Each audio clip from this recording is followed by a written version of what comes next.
This is my very first e-bike. It's a cruise model ordered online from eBikes. In this video I'll go through the unboxing and the home setup and what I like about the bike, what I really like about it, and also what's not quite perfect. I am quite fussy and there are a few things that I think could have been done a bit better.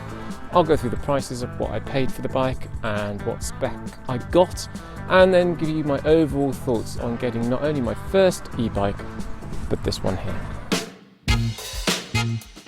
When the bike arrived, there were two boxes. The accessories, which was the lock and the basket, arrived in a separate box, and the rest of the bike all came in one massive box. I took off as much bubble wrap as I could. Now unfortunately it was so heavy and a little bit trapped that I couldn't lift the bike out of the box immediately, and then I ended up tipping the whole box forwards to try to drag the bike out that way. I had a problem because I found at the bottom of the bike, where there's a small metal stand, had accidentally gone through the cardboard box and had been dragged down the road by the postie. I had to put the handlebars onto the front stem and I struggled a bit with that.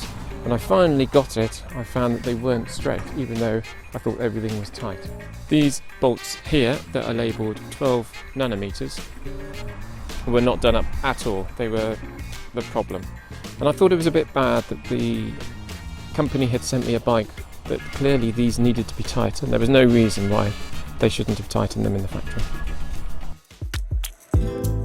First of all, it's got a 250 watt rear hub motor. The battery is in the centre frame and it's a 48 watt 10 amp hour battery. It says that the range is between 40 and 30 miles. My mate says expect about half of that because of the hills where we are. It's got integrated lights front and back. It's got a super duper LCD screen at the front, 7-speed full derailleur rear gear system. It's got 180mm disc brakes, 20-inch, 4-inch wide tyres. They are road tyres, but they're quite big and bouncy. The rear rack comes with the bike as well as the front and back mudguards. It's got a nice sprung seat. It's got springs in it which acts as rear suspension. The front suspension can be locked and adjusted, so you can lock it on this one and you can adjust it on this one. It works really well, and it's also got a half twist throttle for walk assist that takes you up to 6 miles an hour. And of course, it's got a bell. It was a really good spec for the price that I paid. It's got a very powerful motor system, it's got a very powerful battery, and you know, it just goes up the hills. It's got disc brakes, which some of the other bikes that are about £1,000 don't actually have. It's got really easy control system, and it's got really good LCD screen that some of the other bikes don't have. It was available. There's so many e-bike shops that, you know, you go to their website and they show you what you could have, but they say they haven't got any stock and they don't know when they're coming in. The web shop was pretty good. You know, it was easy to find everything. They had FAQs, they had a little tech support person that could type back to me whenever I asked the questions, and it's got integrated lights that saved me from having to source some. Also, what I like about this bike is it is just really powerful. I came up from the town this morning, which is at the bottom of the valley, and I had all my shopping. I had it on the basket, I had the rucksack, I had an extra bag. It was powerful enough to carry all the shopping, myself and itself. It's a heavy bike. I was able to get all the way up the hill and was, you know, still accelerating as cars kind of can't quite work out whether to overtake me or not. You know, they want to because I'm a push bike, but you know, when they realise that actually I'm going 15 miles an hour and it's a 20 mile an hour zone, then they've got to make that choice. But yeah, it's a powerful bike. The first thing is that there was a slightly damaged frame when the bike arrived in the post. So a little bit of the bike leaked out, and first impressions was not good, I'm afraid. The next thing is that the front handlebars were very loose.